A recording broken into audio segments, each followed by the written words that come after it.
Today's special, What the Hell is Kyrie Doing? Episode of the BS Podcast brought to you by SeatGeek. That's our presenting sponsor, the easiest way to shop for the best tickets, thanks to the revolutionary grading system. Saturday morning, my friend Daniel, fellow Red Sox fan, emailed me and said, let's take our sons to the Angels-Red Sox game at 6 o'clock at Angel Stadium.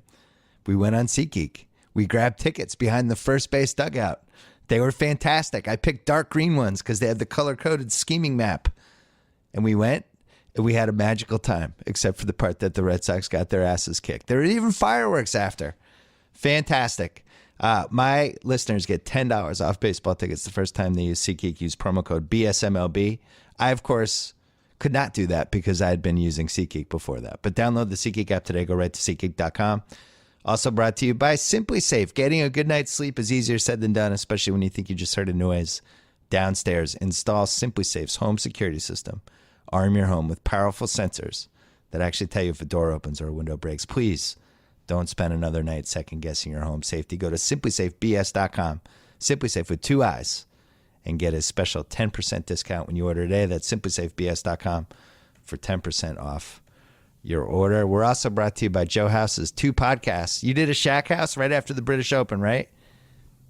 We had to get it out. It was such an incredible end to the Open Championship.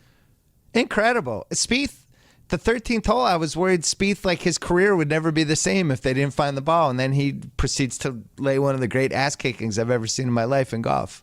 And there it was. Now he's back. Humongous balls on that kid. The biggest balls. So he's won 3 majors, and he has 3 or 4 second place finishes in majors too. He's at 2 second places in the Masters. I think 1 at the U.S. Open. He's at least 3 second place finishes, right?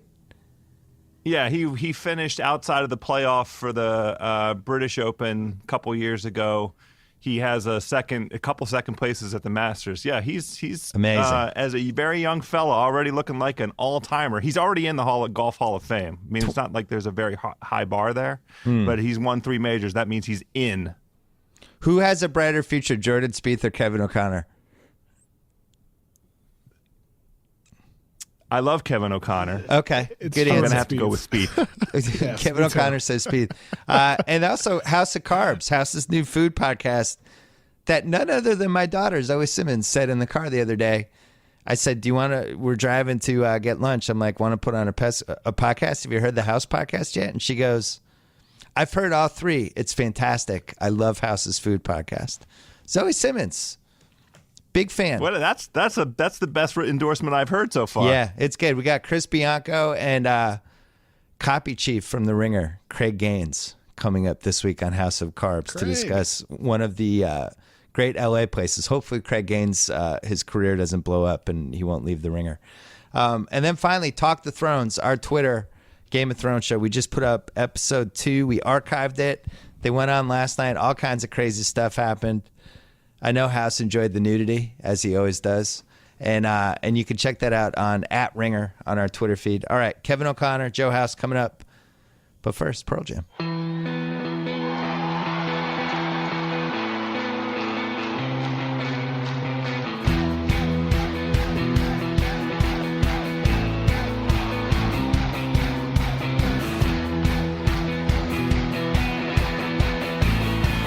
All right, on the line, The Ringer's Kevin O'Connor, The Ringer's Joe House. We're going to try to do a 3-man pod, which has mixed success, but I think we can pull it off this time. But before we talk about Kyrie, quickly, I tweeted right before we started taping this podcast that Carmelo and Oklahoma City are officially circling each other. And the connection there is Troy Weaver, who is... I think his title is assistant GM for Oklahoma City, but he recruited Carmelo to Syracuse. He knew Carmelo since way back in the DMV days when Carmelo was a kid. And now they're discussing that. Kevin O'Connor, what is your instant reaction to a Carmelo Anthony OKC possibility? Wow, that's fascinating. Is that a place where they could potentially dump Enes Kanter? Send Kanter to New York. He could be the salary filler, maybe. Yeah, so if you're the Knicks and Carmelo's like, I'm out, send me to the Rockets, and the Rockets are like, we'll do it, but you got to take Ryan Anderson for $60 million 3 years. Kanter, I think, is $17 million for a year for 2. Yep, that's all. It's a much better contract, and Oklahoma City has better assets to give too. Right. Maybe better assets. Maybe they might be willing to give more.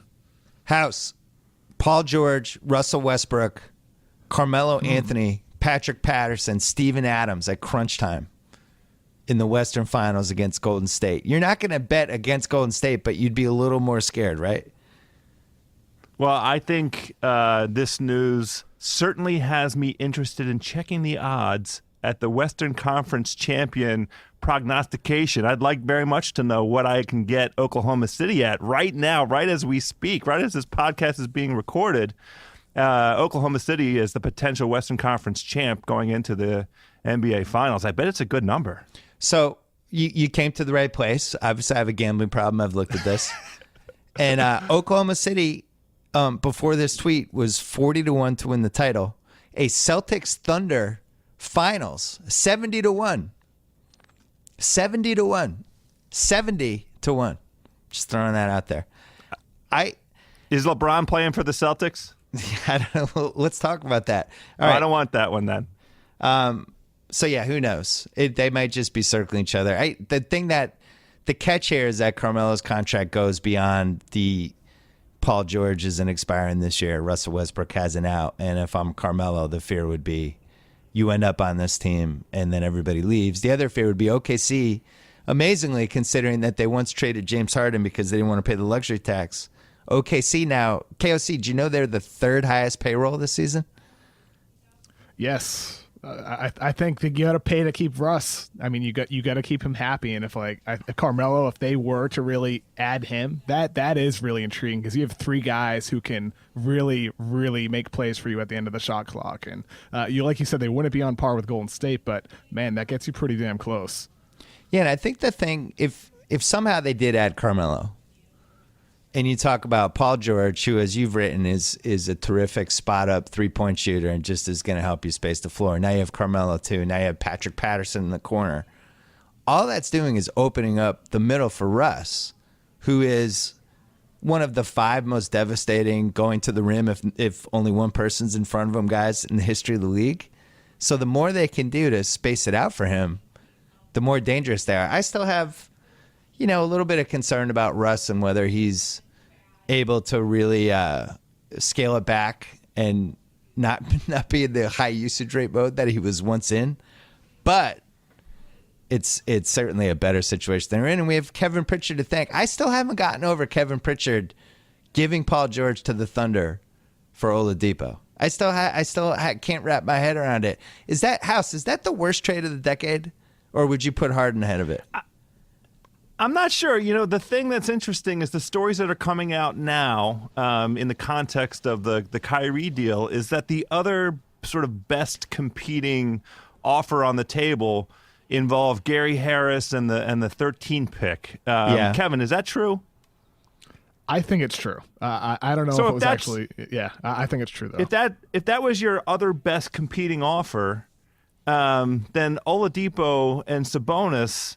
I think Sabonis is kind of better than what you're likely to get for that 13 pick. Right. And Oladipo is better at the moment than Gary Harris. Gary Harris has potential, and Gary Harris has ambition of getting a mega contract. But you have, Oladipo kind of locked in at a price. It looks better in that context. It still seems crazy to me that's the best the Pacers could do. House. What about just taking Kevin Love? I mean, let's just throw everyone else off the table. Would you rather have Kevin Love for the next couple of years or Victor Oladipo for the next couple of years? I don't think it's even a discussion. Do you, Kevin? Well, what's the team? What are you trying to do with the Pacers? If you're Kevin Pritchard, you're in his shoes. What are you trying to do with the team? What's your plan for the next 3 years? At least I have a better asset. I mean, I would argue the Oladipo contract almost makes him a prohibitive asset. I don't really think he has, barely any trade value. Oladipo's a negative. Yeah. He's a negative. He should have been a salary dump. That's the way I felt about him. He's a solid player, but for that amount of money, I mean, that was way too much they signed him for last year. And I mean, I thought trading George for Love straight up would have been like a poor move because it would have put you on the playoff treadmill. Like you just would have been like a 7 seed for the next couple of years. But at the same time, if that's your goal, Kevin Love makes more sense than Victor Oladipo and Sabonis. And I think he probably could have shaken a little bit more out than just Kevin Love as well. It's just that deal still baffles me. And House, you made the point about the 13th pick. That's true. Like, maybe Sabonis would be better than the 13th pick, but at the same time, like this draft was so good, and Donovan Mitchell went 13, and he's looking like the steal of the draft. A couple other guys behind him, Bam Adebayo, I think would be a better prospect than Sabonis. Justin Patton, DJ Wilson. There's a handful of guys that I would have taken 13 that I think are better than Sabonis. But each team, grades these guys individually, and so maybe they're just super super high on Sabonis. I think that's an insane evaluation if that's true. I'd much rather have the 13th pick. And we did so much good stuff. The draft guide we were doing on the Ringer and all the mocks and all the content we had. We knew somebody good was going to fall into that 12, 13, 14 range.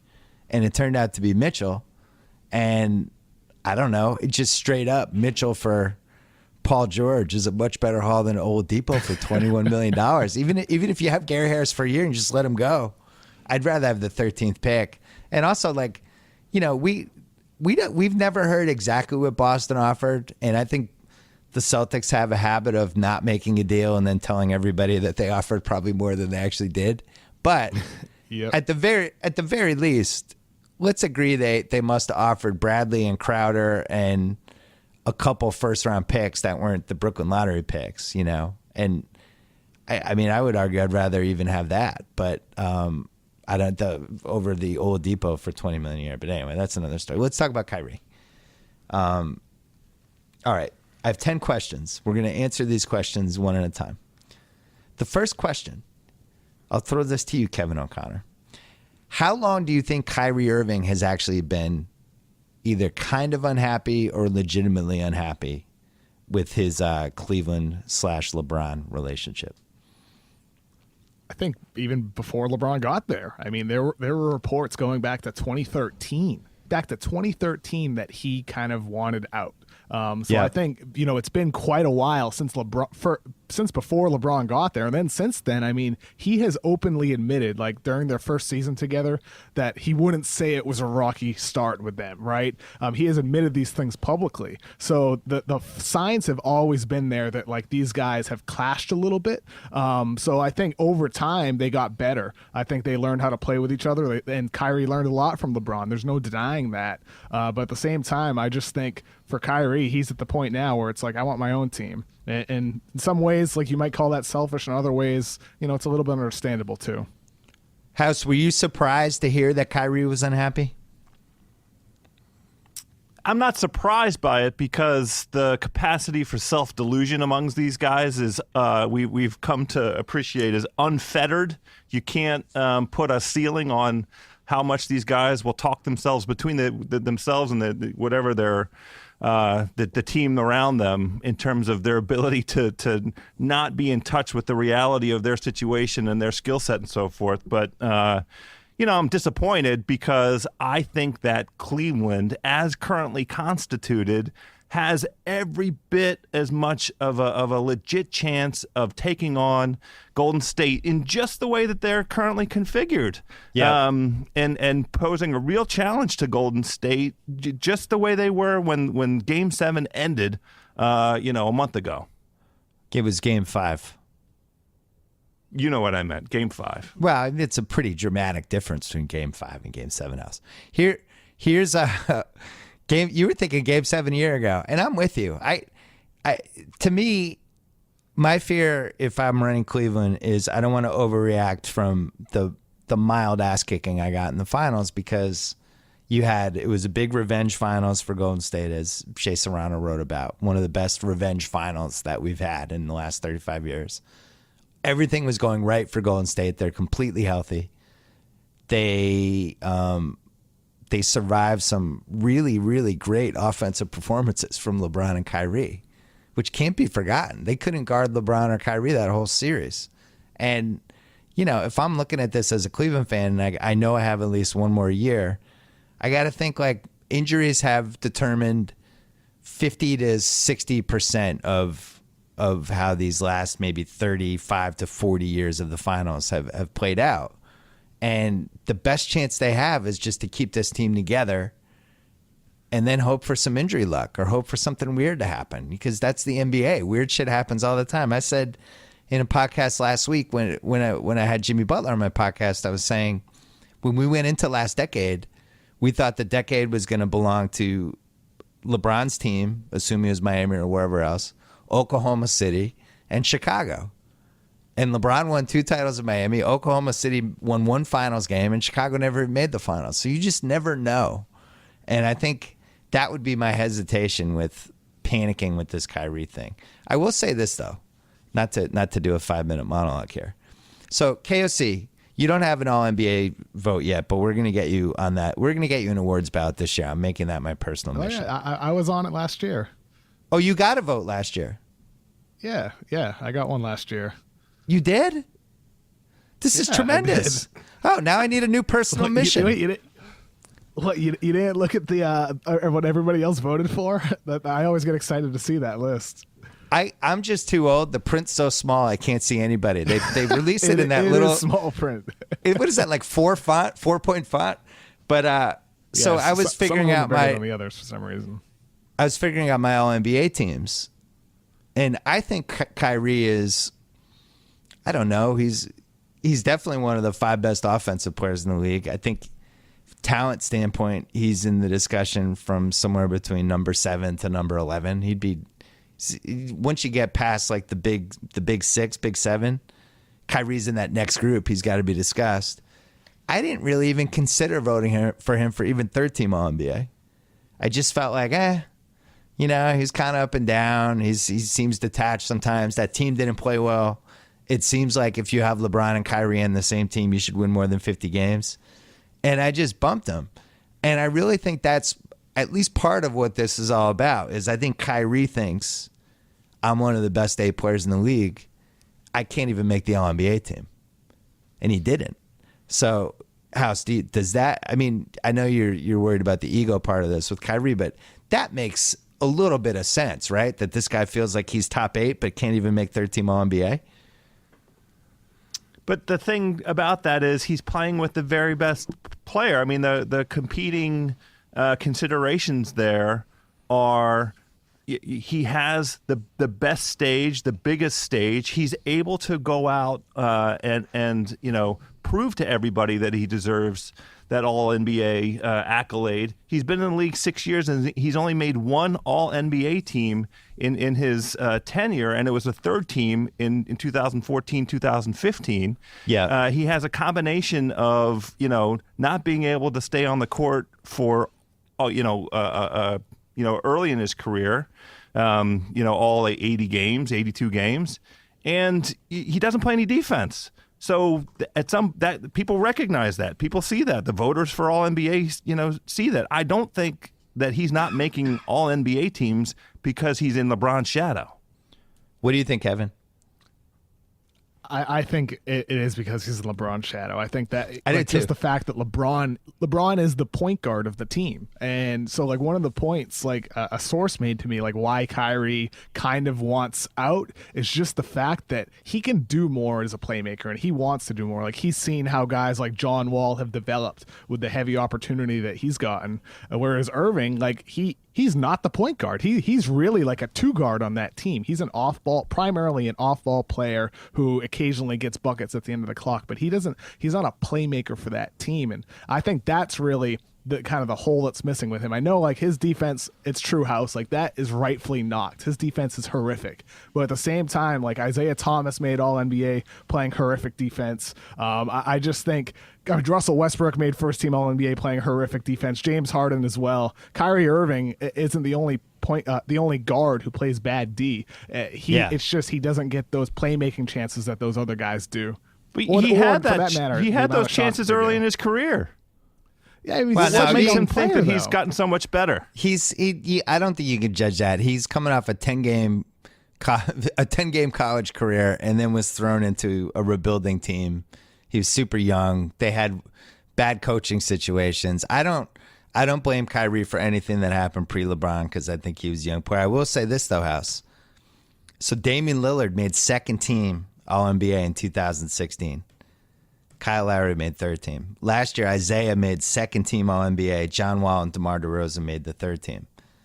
I think Kyrie's better than all of those guys, including your boy John Wall. And that has to be part of this. And people think like, oh, the All-NBA, these guys, they care about rings, but they care about all of it. They care about the acclaim. I'm sure he looks at like, the fact that his shoes are number 2 for Nike. I think they're the number 2 selling brand. He's huge with young kids. And he's a phenomenal offensive player. I actually kind of agree with him. I do think he needs his own team. I think he's done it. I think he's been the wingman for LeBron for 3 years here. And, there's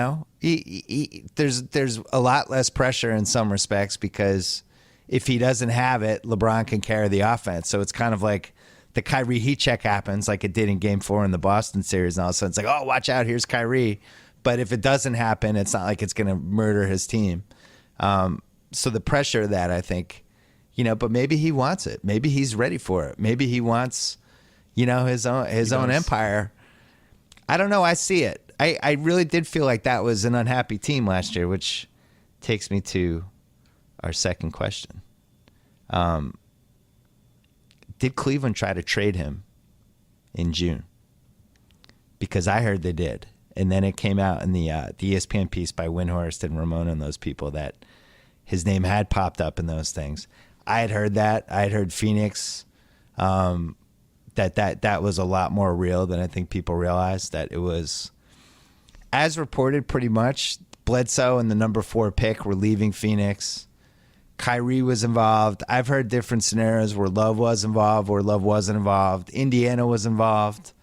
And his name was definitely thrown around there. O'Connor, what did you hear?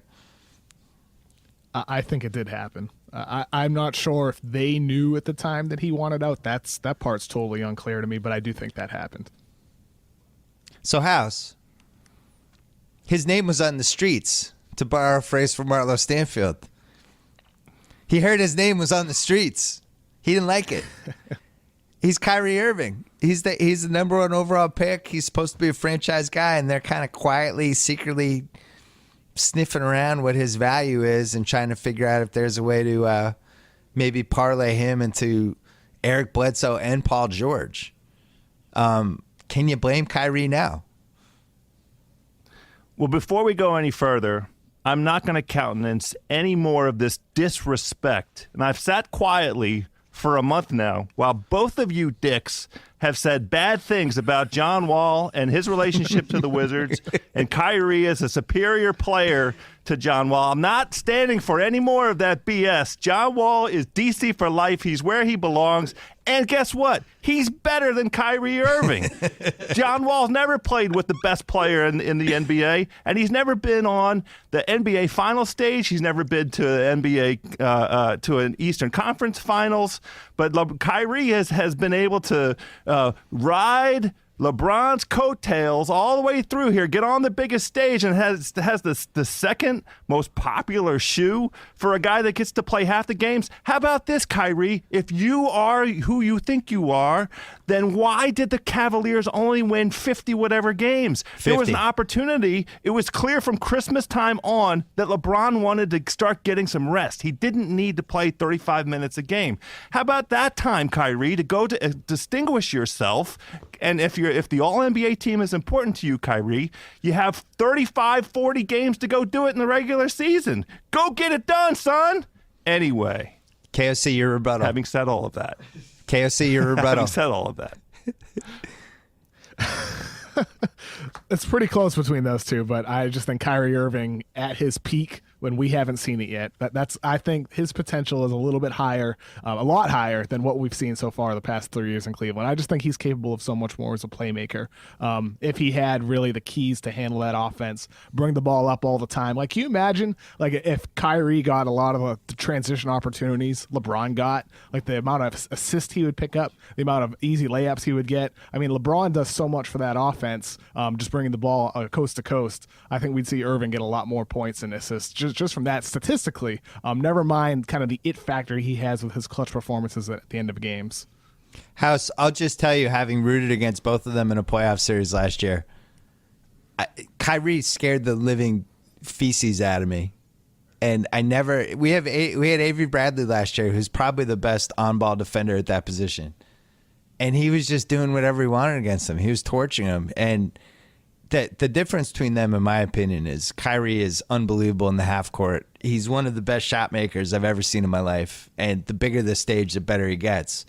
John Wall to me is still, I don't want to call him a gimmick player, but I think he's just much better in a chaotic, up and down, fast pace. When the things slow down, he's just not that good in the half court. And the stats back it up. Like, he had a lot of trouble when the game slows down, and that's what happens in the playoffs. Things slow down. KOC, what were the John Wall half court stats? They weren't great, right? I was in the process of pulling those up right now from Synergy, but in terms while you're of looking that up, tell me how many times in those half court sets LeBron James was on the floor for the Washington Wizards. Right? That definitely helps. What are you Irving. talking about? But at the same time, like, it just individually, like, Irving has moments. Like, will you agree at least that Irving is a better shooter off the dribble? Like, just that basic Come on, House. skill. Sure. You know what? He's not 1/10 of the passer that John Wall is. But name he also a player has that Kyrie Irving's played with that's gotten a contract because of catch and shoot from the corner. I can name 3 Washington Wizards who have gotten humongous contracts because of John Wall's passing ability. It's a great counter. I just feel like Game that's 7. Something Wall's learned from. Yeah, like he's had developmental years doing that. Like from the start with Washington, he's been able to do that. Whereas Irving had only 3 years alone, and the last 3 years he hasn't even been the point guard. Like, he's missed out on 3 years of developing as a point guard.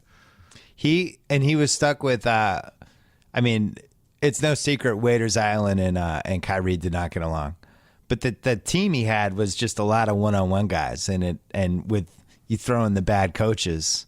Who were the coaches? Mike Brown was there for a year running the clock toilet offense. But who was the one before Mike Brown who was even worse? Byron Scott? He had Byron Scott and Mike Brown as his coach's house. I mean, that's why I throw away everything that happened before LeBron. You really want me to talk about Randy Whitman and the development of John Wall into Randy Whitman? All fair points. All I can tell you is Game 7, I wanted John Wall to shoot as a Celtic fan. I was like, please shoot more threes, John Wall. He was exhausted. We went through this. Yeah. That was an institutional failure. That was the Washington franchise against the Boston franchise in the last 8 minutes of that game. And Boston was, over the course of the season, better designed and much better prepared for that 8-minute moment than Washington was. And it all goes back to what happened the previous offseason and the fact that Wall didn't have a credible backup point guard and a whole series of things that led to Wall being physically exhausted. And it was obvious to everybody. So your point about being more concerned about Kyrie as opposed to Wall in last year's playoffs, that's extremely valid. Of course that's the case. Kyrie has the benefit of riding coattails all season long. Oh, wow. And he comes out fresh and just he did torch Avery Bradley. You're absolutely right about that. I have those synergy numbers, the half-court numbers for John Wall and Irving. Let's hear them. So, okay. So John Wall this year in the half-court scored 0.8 points per possession, which ranked in the 29th percentile of all NBA players. Irving scored 1.02, which ranked in the 83rd percentile. And I know the counter-argument will be, yes, well, he had LeBron James on the floor. Well, let's look at Irving's numbers before LeBron James. As a rookie, ranked in the 71st percentile. Second year, 70th percentile. Third year, 58th percentile. Whereas Wall, now at this stage in his career, still ranked in the 29th percentile in half-court scoring. And you're right, John Wall, he's really a coast-to-coast guy, but at the same time, that's really the big separation right now at this level, is just Irving's ability to create in the half-court. The stats show it. I think our eyes show it as well. Hey, listen. I concede all of that. That's fine. I just want to hear one of you guys name a player that Kyrie's made better in his career. Great. I love that argument. That's one of my favorite arguments. You're right. Kyrie has not made one person better that I can remember. But I'm not sure that's why God put him on the earth with a basketball. I think his job is, it's like a Westbrook thing. He's a usage rate force. House, you're upset, and I have something that's going to cheer you up. Picnics, potlucks, dinner parties, barbecues. Whoa! Good food is essential to a successful summer, right? Now it's even easier to create delicious summer meals with Blue Apron. For less than $10 per meal, Blue Apron delivers easy-to-follow seasonal recipes along with pre-portioned ingredients right to your door. No more overspending at restaurants. Prepare memorable meals yourself in under 40 minutes. House, can I read you some of the meals available in July? This is my favorite part. Let's hear the meals.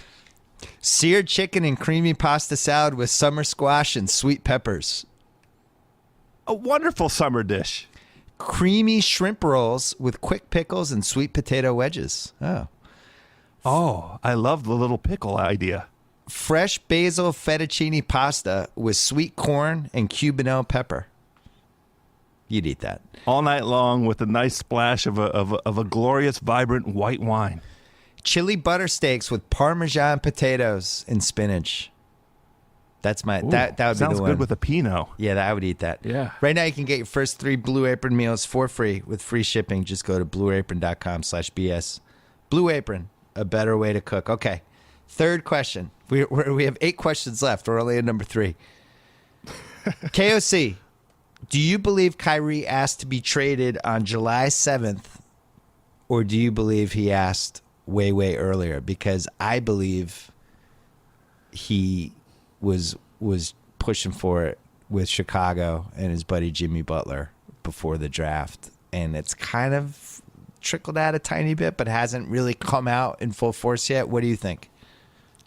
So everything I've heard indicates the July 7th range, but logically, it would make sense that it happened prior to that. Logically, it would make sense that it did happen before the draft, but everything I've heard has indicated in the July 7th range. So if they had shopped him before the draft, and this is part of one of the things I don't like about the structure of the NBA season right now is how fast the draft comes after the finals. You know, it was literally like maybe 6 days later, but you know, there were some chess pieces that could have been moved around. I wonder, would Chris Paul have wanted to go to Cleveland over Houston for a year if he knew that Kyrie was potentially on his way out? House, if you're Chris Paul, do you rather go to Cleveland or Houston for a year?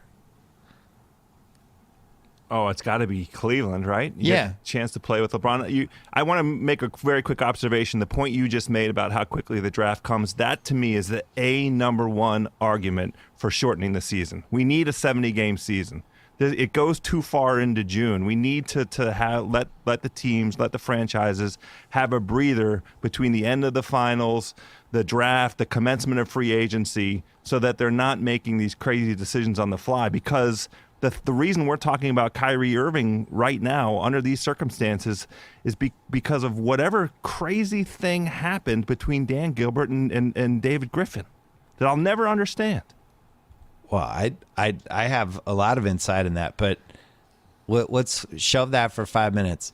So if the finals ended on June 20th, the draft was, the finals ends on June 10th. The draft is June 20th, and then you have free agency starts like June 26th, something like that.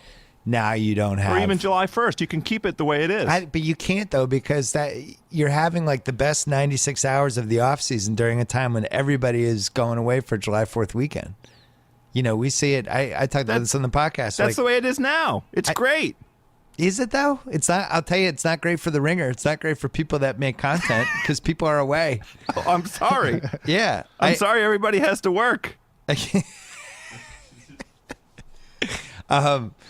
If Kyrie had been able to push for a trade, and if there had been enough padding, the number of teams that he could have gone to, you know, goes up. It just would have been more fun. On the flip side, maybe the league likes it this way because what's today's date? Like July 24th, 25th?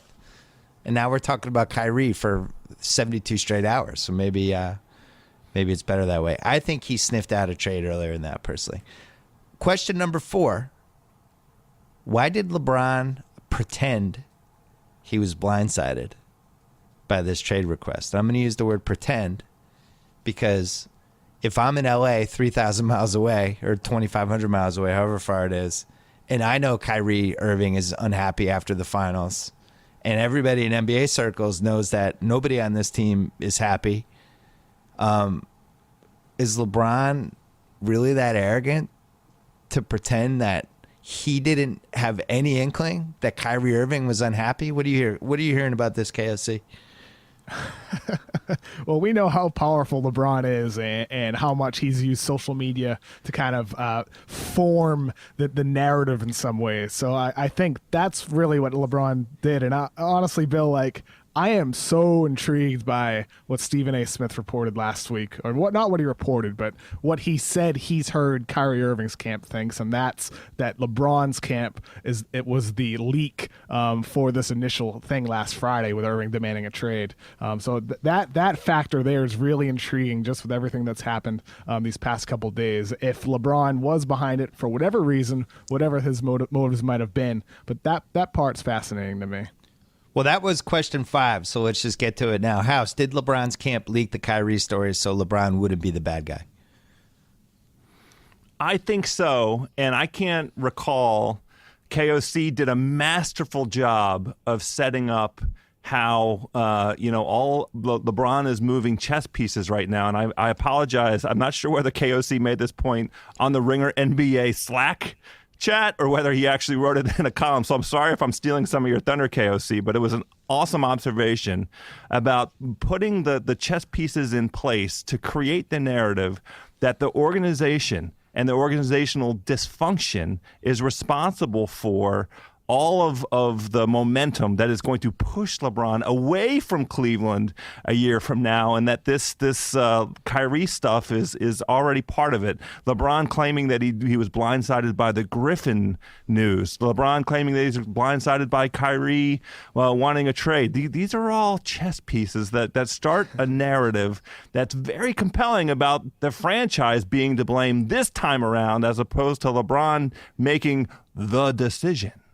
Yeah, and I don't think LeBron has taken nearly enough shit, which is just the question 6. We'll just merge all of these together. Is this LeBron's fault?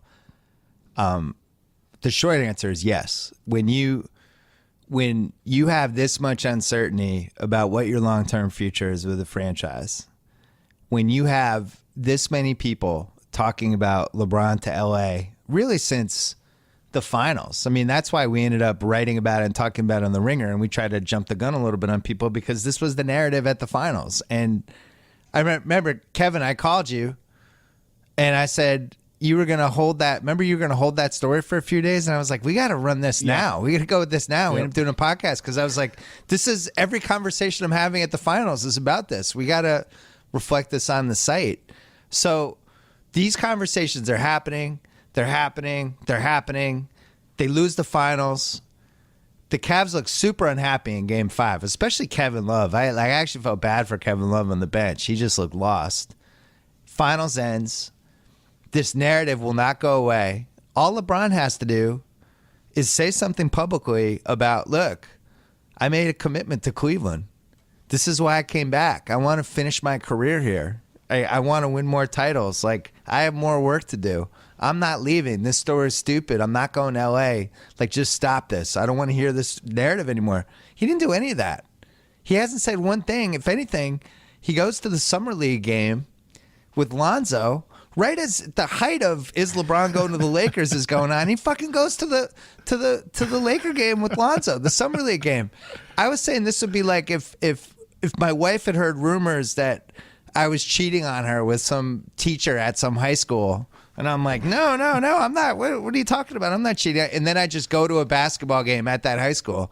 It's the same thing. Like, I just think it's crazy that he hasn't tried to squash this, which makes me think it's real. And I'm sure Kyrie thinks it's real. And I'm sure all the Cavs think it's real. KOC, have you heard one thing since the finals that made you think that LeBron to the Lakers was not real?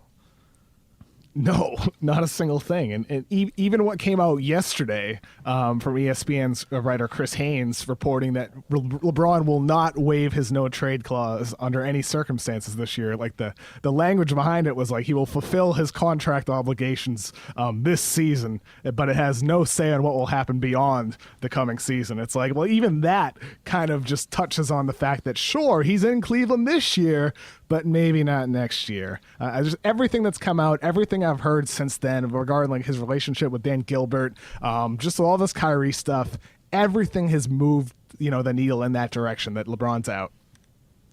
Let me pose this question to you guys, though. Yeah. There was an enormous intervening event between the end of the finals, Game 5, not Game 7, my bad, and the onset of all this free agency stuff and the trade machinations and so forth. And that was the fallout between Gilbert and David Griffin. David Griffin as the linchpin to this whole thing. So if I was trying to be a LeBron apologist, what I would argue is he had no obligation right after the finals to do anything other than get his ass onto the beach and chill out for 2 weeks and turn his brain off after, another grueling run through the playoffs and into the finals.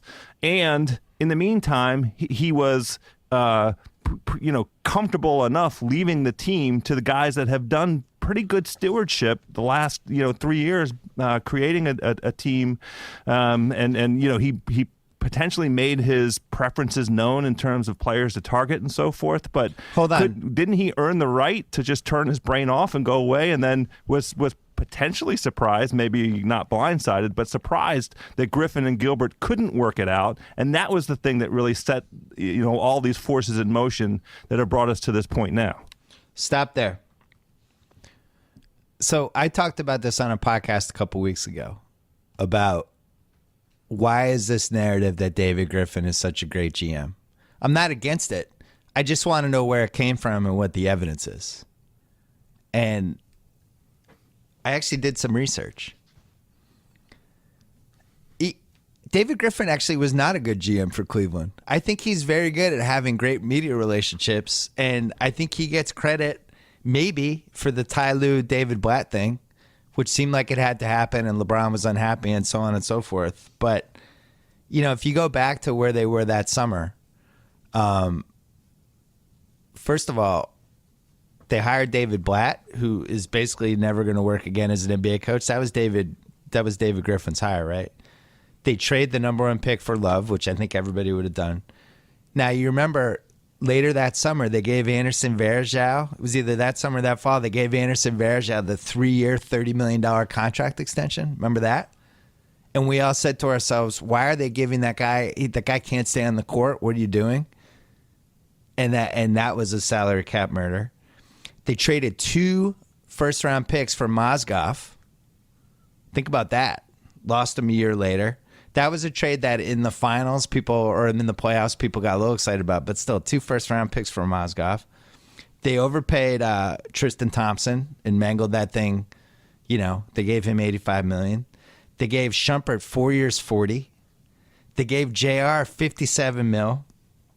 They traded, didn't they trade KOC? They traded a first-round pick for Channing Frye? Yeah, first-round pick for Channing Frye, then a first-rounder for Kyle Korver, protected.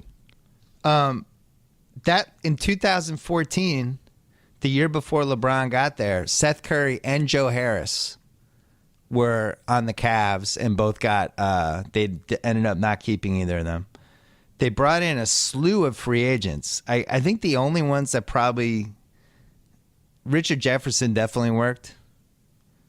Darren Williams, I don't feel like that worked. Would you say that worked? Talking about the minimum guys. They didn't have many options, though. Right, but I'm saying the guys that didn't work, it's like Derek Williams, James Jones, Mike Miller, Sean Marion, Kendrick Perkins, Chris Anderson, Larry Sanders. Bogut got hurt, but still. Dante Jones. I mean, you can go on and on and on. I just want to know, what's the evidence that David Griffin did a great job on this team? He had LeBron James, Kyrie Irving, and Kevin Love, and Tristan Thompson was already there. Why do we think he was such a great GM? I honestly want to know. I don't understand it. So they made the NBA Finals the last 3 years. Yeah, because And they had he got LeBron Kevin James Love. and Kyrie That's Irving and it. Kevin Love. That's why they made the finals. I mean, that's enough. They had the third That's best enough player in of all this league. time. LeBron's been in 7 straight Results-oriented finals. exercise. We're in agreement. We're arguing both sides of the same coin. I really feel like I don't think you can tell call a franchise that made the NBA Finals 3 straight years, anybody associated with it, a failure. I'm not saying it's a failure. I'm just saying the fact that David Griffin isn't there anymore, people are acting like, this whole thing fell apart because Griffin's not there. Who cares?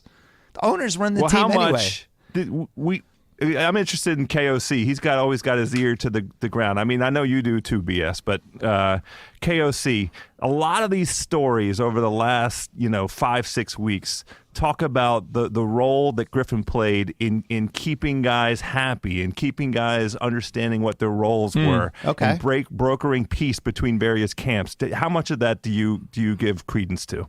A lot. I think that's a big part of why David Griffin is a good GM. Maybe not great, but good. I think with Griffin, so 3 years ago at the NBA Combine is where I met Dave for the first time. And, at the time I really didn't know a whole lot about, who he was, besides he worked a lot of years in Phoenix. And like a lot of people were like raving, like he's going to be a really great GM. It's great he got an opportunity. So I think part of the reason why he has that reputation of being a great general manager is, yes, because a lot of people like him and a lot of people have supported him over the years when he first got the gig. But here's the other part. Like all those moves you mentioned, Bill, I'm with you in the sense that a lot of those were either poor decisions or short-sighted decisions. It's something I've written about before, that from the start, I think Cleveland should have been building through the lens of sustainability, thinking long-term with their decisions about sustaining success. However, you wouldn't do that. You wouldn't build through the lens of sustainability if you knew LeBron's leaving. If you knew from the start you got 4 years of LeBron James and then that's it. You're going to do all these short-term moves. You're going to trade 2 picks for Mozgov. You're going to trade a top 10 protected pick for Korver. You're going to do all those things if you know LeBron's probably gone in 4 years. He's probably going somewhere else. And I'm just speculating here, but if I think David Griffin's a smart guy, a smart general manager, I think he wouldn't have done those things unless there was some type of background knowledge that there's a chance that this fling, LeBron being back, is only going to be a short-term thing, and that's what's happening. I mean, that's what we're going towards. So maybe, I'm just speculating again, maybe that was really the reasoning behind a lot of these short-sighted decisions, because they knew they were running on short time, and maybe they knew like they had to do those things in order to win a title. Otherwise, the 4 years would have been an utter failure if they didn't have that tremendous comeback against Golden State. These are all great points, and goes to my point that we don't really know how good of a GM Griffin was, because if you just, like, I listed all the things that they did, not that great, but you left out one part. It wasn't just a 4-year thing. Like LeBron was basically doing these 1-year player option deals over and over again. There was always the hint of he might pull out, and it was always like spend more money, spend more, don't care about the luxury tax, give away your future picks. So, maybe Griffin was completely handcuffed in a lot of ways, but I think I don't know enough about the personality management he did behind the scenes. I know the team won 50 games and was super unhappy for most of the season, and I know they did not seem happy by the end of the finals. I'm not sure how much he could have saved that, but I just, that it bothers me when it's a little like the Doc Rivers was a great coach narrative that somehow unfolded. And then we saw what happened with the Clippers these last few years, where Doc Rivers isn't a great coach. He's fine. He's okay. But it was like, Doc Rivers is a great coach. People were saying that because, a lot of media members love Doc Rivers, and he was friends with a lot of people, and that gets pushed and pushed and pushed. It's the same people that are wondering why Mark Jackson doesn't have another job. Mark Jackson doesn't have another job because his last year in Golden State was one of the all-time behind-the-scenes disasters we've seen with a head coach in the last 20 years. That's why he doesn't have a job. He's a great guy. I like Mark Jackson, but those are just the facts. Anyway, we got to talk about propercloth.com really quick. Every guy knows it's hard to find a dress shirt that fits. Collar too tight, sleeves too long, shirts too loose. Guess what? I have some good news. I mean, these are all things. House's weight fluctuates by 20 pounds depending on what the eating situation is from where he is.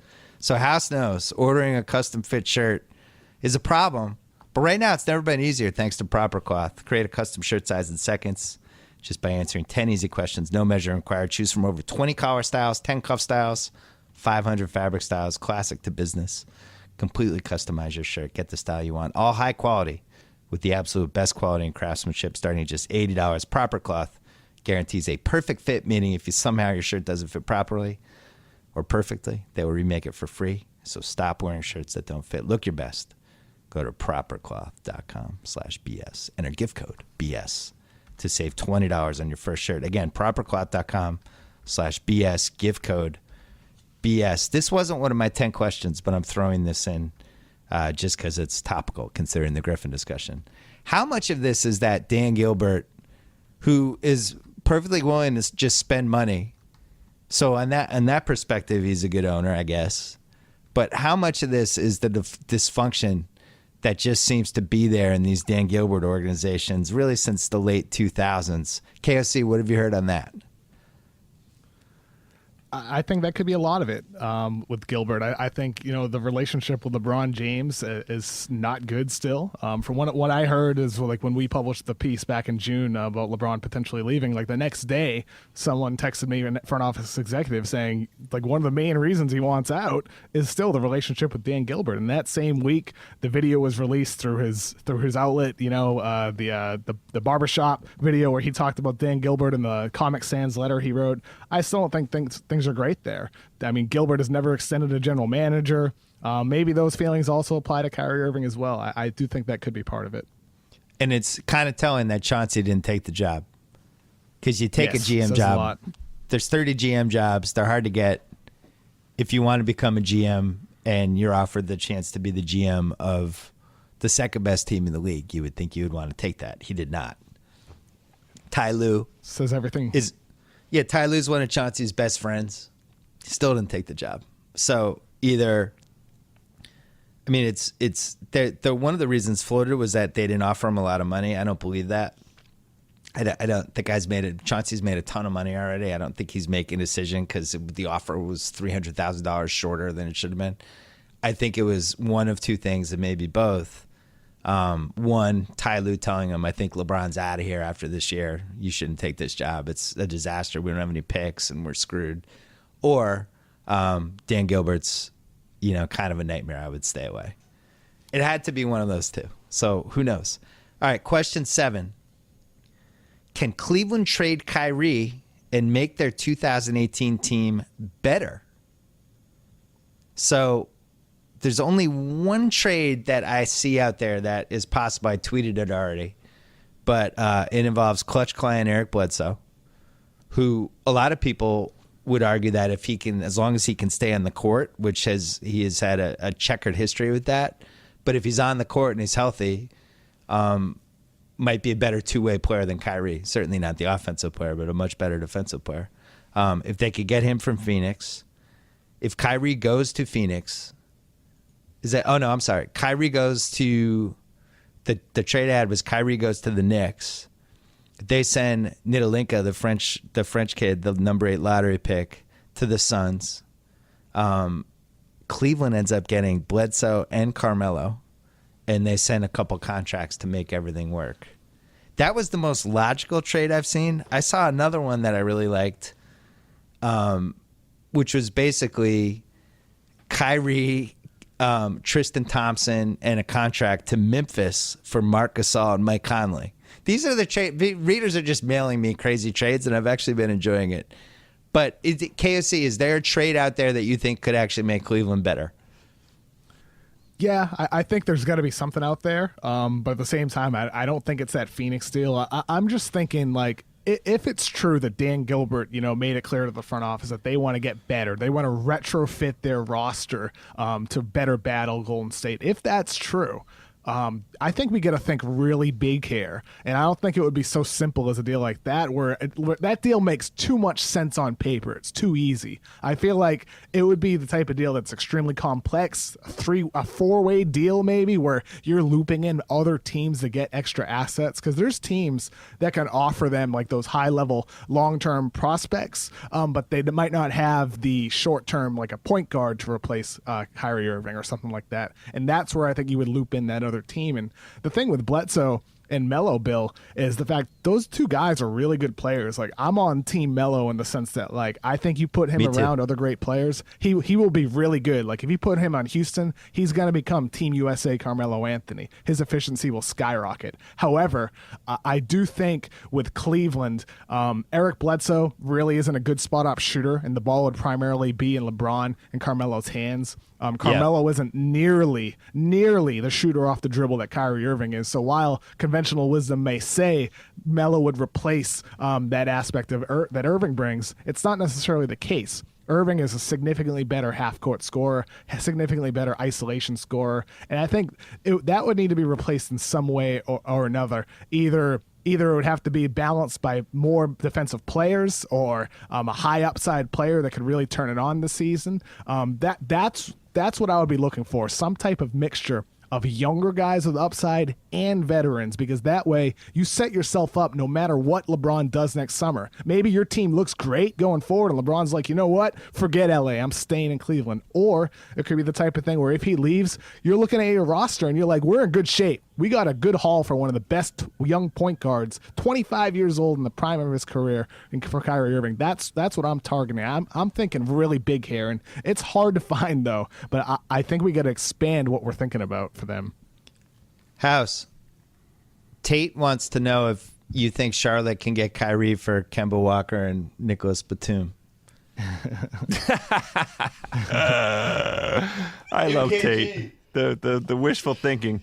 I agree with everything KOC said, which is why I think what is going to happen is that Kyrie Irving plays basketball for the Cleveland Cavaliers this coming season, because I don't think that with the guiding principles, all of those very sound principles that KOC just laid out in terms of the return that Cleveland ought to get for a player, it is incredible how young Kyrie is and how much of his prime is yet to be had.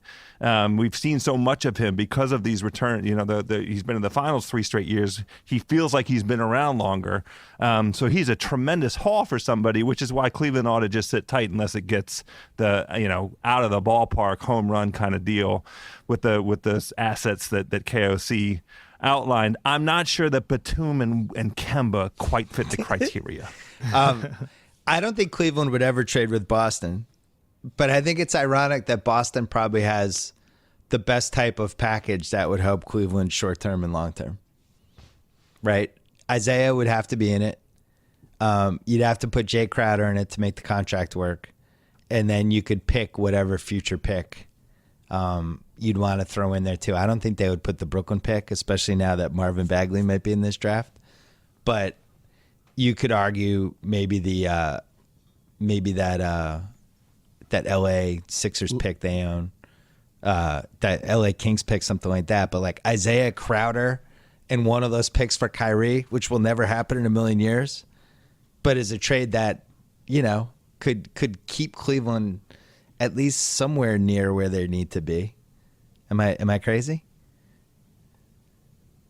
No, I think that would make sense for both teams, but at the same time, if I'm Cleveland, I'm still seeking out a better mix of some younger players that can help immediately as well. And we all it's agree, hard to pinpoint. It's hard to pinpoint. We all agree Minnesota, there's no way, because I just don't see it. Table.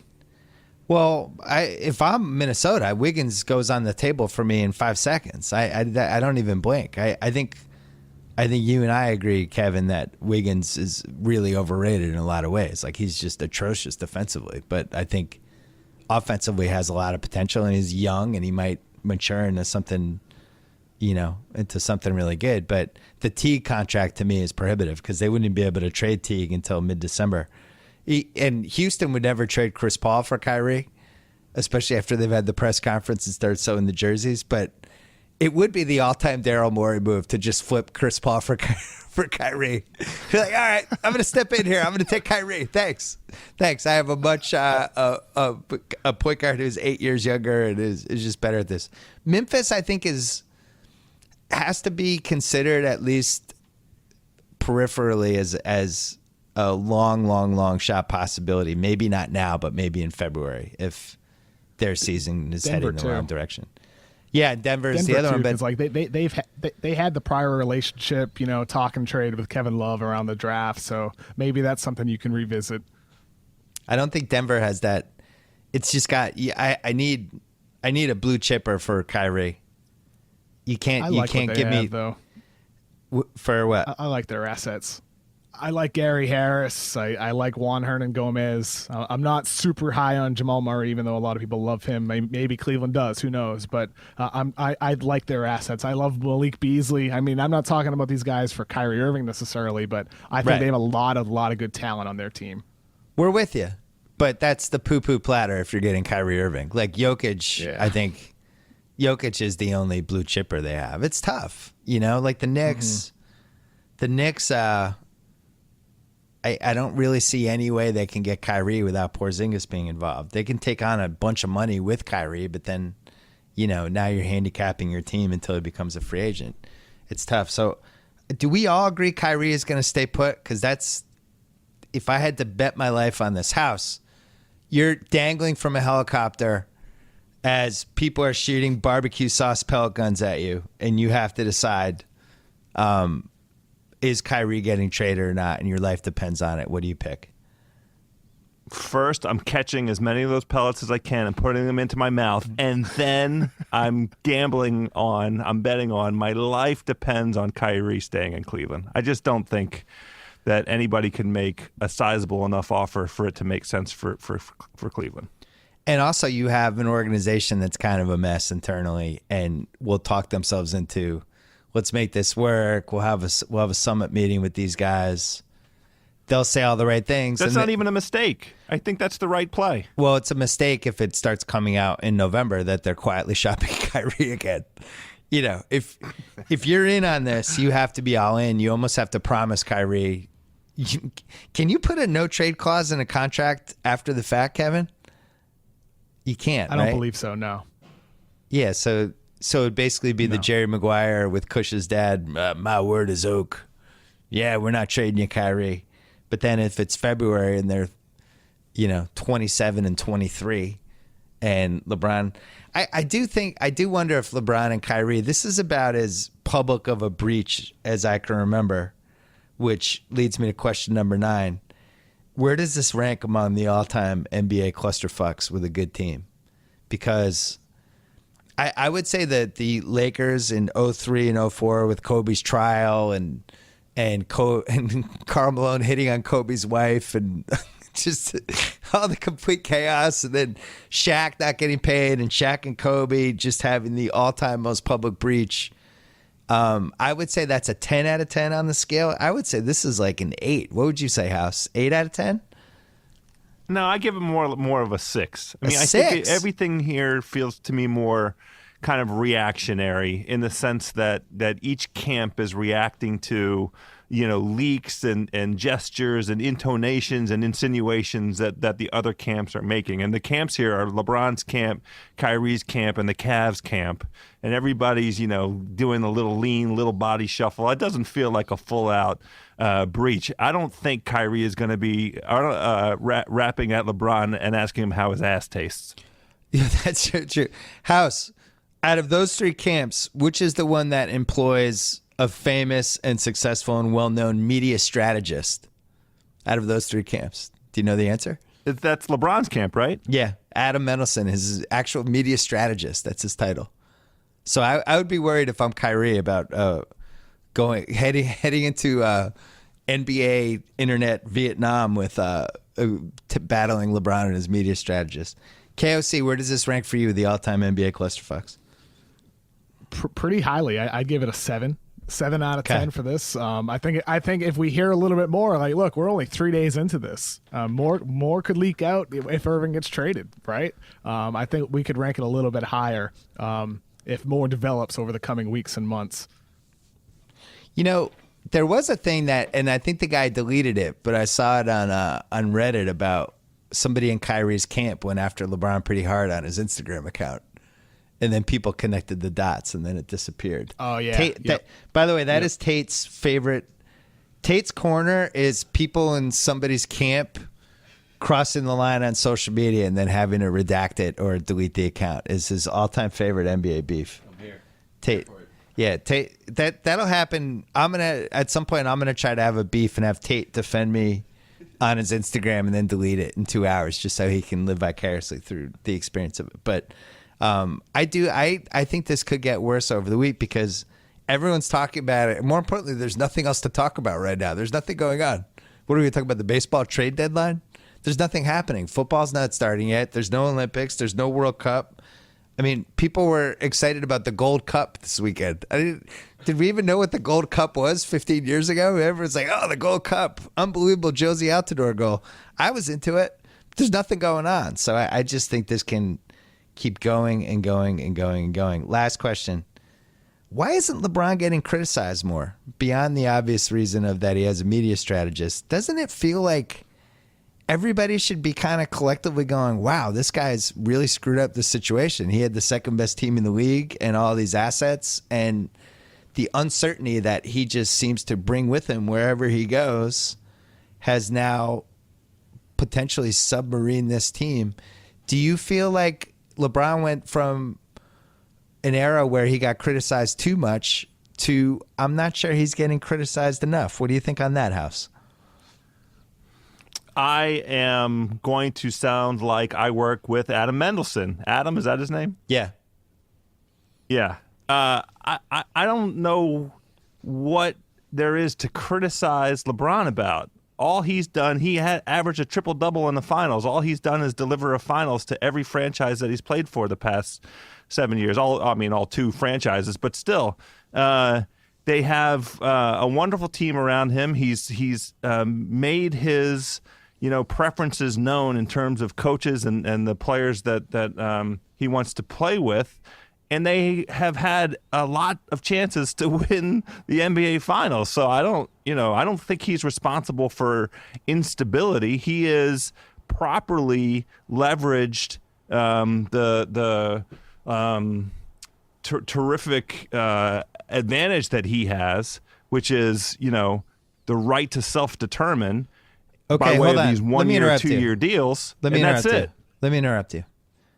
Because this will hit close to home, and I really want you to I don't feel like you're fully understanding this part yet. So let's say Anthony Bourdain decides he wants to do a podcast, and there's rumors that The Ringer is talking to Anthony Bourdain about taking over House of Carbs from Joe House. It's floating in the app. People are reporting it like it's a real, like they would with an NBA story. And I don't do anything. I say nothing to you. We talk about it, you bring it up, I play dumb, or I pretend my phone went dead. And it's just kind of lingering for weeks and weeks as you wonder if you're going to get replaced on House of Carbs. Isn't this how Kevin Love and Kyrie Irving have felt for most of 2017, or am I crazy? Well, first of all, I would say bring it. Wait till you see what I have Adam Rappaport and Jacko put out on the House of Carbs Reddit. Wait till you see those Reddits. I say bring it on, Daddy. But secondly, I mean it's just a turn too Machiavellian. It's just I love a conspiracy theory. You know this about me. But to sit and say that the king is sitting up there playing Game of Thrones with the Cavaliers is just a turn too much. I think he's focused mainly on making sure that he's healthy, continuing to play 110 games a season, and being the multimedia mogul that he is and wants to be, and that takes up enough of his time. He doesn't need to be playing basketball whisperer behind the scenes also. Yeah, but that's kind of what's going on though. If this was the team he wanted to roll with and the nucleus he wanted to roll with, then he would just say that publicly and it's over. But obviously it's not. So he is both, he's not stuck up for his dudes that he just won a title with a year ago. But then also he's not really Well, proactively. who has he left out to dry? But he's why not- didn't he have to say anything? Why doesn't Ned have to say anything? Because the whole reason this is all happening is because he hasn't said anything. Like, all he has to do is say, I'm staying in Cleveland and these are my guys. And he hasn't done it. Like, you know, maybe this is just the way the NBA is now. Maybe this is the decade of you just get to pick up and go every time things don't go right for you. You know, maybe that's where we are in 2017. But I don't know. Isn't part of adversity that's building true. a team? Yeah, but the Lakers lost in '84. Kareem wasn't like, maybe we need a new point guard. Maybe Magic needs to go. You know, it's not the way it used to work. Now the way it works is something bad happens. Now everybody's got to leave. We vigorously defended KD's right to self-determine just a summer ago. We were having this conversation. You and I vigorously defending Kevin Durant's right to choose the team and the city and the franchise he wanted to be with. Right. How is this any different now for LeBron? I think it's different in the sense that he's the third best player of all time and made a big fuss about I'm coming home to Cleveland and I have unfinished business and all this stuff and handpicked his team and he's the unequivocal leader. You know, I just think he has more. He delivered. I think he has more equity in Cleveland. Well, I mean, let's be honest. All of this is about the fact that he's leaving in a year, and that's why Kyrie wants to get out. KOC, isn't that ultimately coming full circle? That's what this is about. Is that everybody thinks LeBron is leaving, including LeBron James, and that leads to Kyrie trying to proactively control his own destiny.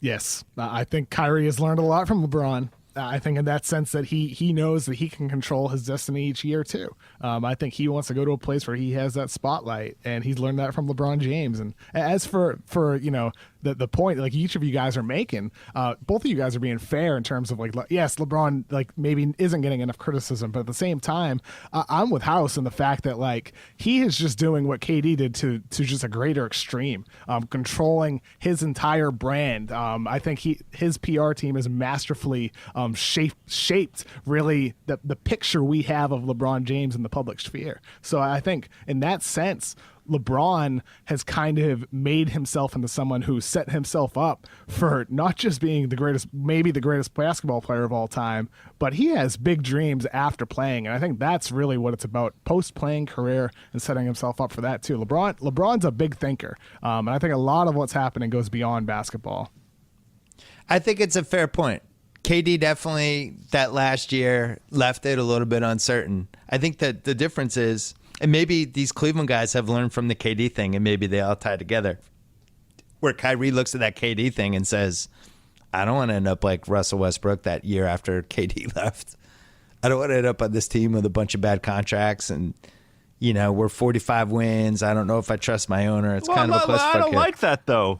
How about take the challenge on the way that Russell Westbrook did? Russell Westbrook just won the MVP of the effing league. Come on, House. How about step up to the plate? How about step up to the challenge? It's Neither your of us- team, Kyrie. Neither Go of nuts, us voted brother. neither of us voted for Westbrook. I don't know. Why am I Team Kyrie on this? I feel like all of a sudden I'm in Team Kyrie and I'm Team anti LeBron and putting pro Kyrie. I just feel like if they really did try to trade Kyrie before the draft, which it seems like they did, I don't blame Kyrie for being like, fuck you guys. Hey, how about this? Here's my list of 4 teams. Trade me to one of these teams. Get me out of here. I don't blame him. I think it's legit. KOC, you're the tiebreaker. Should LeBron James get more blame? No, for me versus House right now, because House is Team LeBron. Media strategist Adam Mendelson has obviously gotten the House. Oh, I'm with House. I've rebuffed I'm with House on this for sure. All right. I'm with House. Yeah, I'm team LeBron, but at the same time, I understand what Irving's doing. I understand wanting to control his brand, and that's why I'm Team LeBron, because I get it. He wants to control his brand, and Irving is capable of being much more off the court. Can we talk about how bad the list of Kyrie's teams were? First of all, Miami, he hated playing with Deion Waiters. He hated it. Now he's like, here's one of my 4 teams. I want to be reunited with Deion Waiters. Minnesota, who he has no chance to actually go to because they already have their team set. The Knicks, who have been the biggest clusterfuck in the whole league for the last 20 years for any big budget team. And then what was the fourth one? San Antonio, who has absolutely no way to trade for them because they don't have that. He was like, here's the Marcus Aldridge for Kyrie. Any interest? What a terrible list. Come on, Kyrie. Make a better list. Put Phoenix on the list, for God's sakes. You and Devin Booker would be phenomenal. I don't know. I think Kyrie needs a media strategist. Maybe he needs us. Maybe he can bring us in. San Antonio. New York and Miami are totally defensible. The other two are not. San Antonio was odd. I think a lot of people, saw that and they're like, wait a minute. Kyrie Irving wants the spotlight, yet he wants to play against Kawhi Leonard, who's maybe better than he is. And Yeah, I maybe. He is better. I think that's a big difference, though. I mean, Kawhi Leonard is like super quiet. I mean, what is his brand? I mean, Irving would be the guy on that team in terms of, I think, the off court stuff, everything else besides basketball, and he would still be really right next to Kawhi as the most important scorer on that team. So I think that won't happen. Because of, obviously, for the reasons you listed, Bill. But at the same time, I get it. Kyrie still wants to win. I don't think this is just about him wanting to get away and play anywhere, just to have the spotlight and get points, get buckets. But I do think for him, those four teams were a little weird. None of them really work, except for the Knicks. I understand the Knicks because that's home. Well, if it had been the Porzingis and Kyrie, then you just figure out the rest later. That would be unbelievable. Tate, yep. I don't like the fact that I lost the Team Kyrie versus Team LeBron election, so I'm bringing in Tate. Tate, you get a vote too. Kyrie's the fall guy. LeBron has set him up. We're Team Kyrie. LeBron can't dictate everything, all right? It's not his league. It's the NBA. It's everyone's league. Give Kyrie a chance. Yeah, Kyrie got set up by LeBron. I like it. I should have thought of that earlier. This is a setup. This is like The Godfather 2. That's what's going on here. Try to set him up. All right, we're done. KOC, you wrote a piece on Saturday and you have another piece on Monday. Your Shack House Golf podcast is up, and you have another House of Carbs coming with the best pizza chef in the world, Chris Bianco, and the best copy editor in the world, copy chief in the world, Craig Gaines. So that's happening. Thanks again to Proper Cloth. Ordering a custom fit shirt has never been easier. Create a custom shirt size in seconds by answering 10 simple questions. Custom choose from over 20 collar styles, 10 cuff styles, 500 different fabrics from classic to business. Stop wearing shirts that don't fit. Start looking your best with a custom fitted shirt. Go to propercloth.com/BS. Enter gift code BS to save $20 on your first shirt. Thanks again to Adam Mendelson, the official media strategist of Joe House. Yes, thank you, Adam. Go to adammendelson.com/house for 10% off your media strategy from Adam Mendelson. Thanks to Simply Safe, getting a good night's sleep easier said than done, especially when you think you heard noise downstairs. Install Simply Safe's home security system. Arm your home with powerful sensors that actually tell you if a door opens or if a window breaks. Please don't spend another night second-guessing your home safety. Go to simplysafebs.com. Get a special 10% discount when you order today. That is Simply Safe with 2 eyes. And again, the Talk the Throne show is on our Twitter feed at Ringer. Thank you guys. That was fun. I think we pulled it off. The 3-man. Good times. Yeah, I don't like that you guys teamed up, but that's fine. That's fine. I'll get my revenge at some point. I'm like LeBron. I'm just biding my time until I set both of you up. I'm just relieved that I could finally forgive you guys for all the bad things you said about John Wall and the Wizards. Oh, okay. We forgot to congratulate I'm glad we're all House. friends again. You signed John Wall to the Supermax. I was so worried he wasn't taking the Supermax. Why do you think he changed his mind? Yeah, you dirty sons of bitches. We're not talking about it, but thank you. All right, congratulations. Bye, Kevin. Bye, Joe. See ya. See you, boys. Wanna see them run away so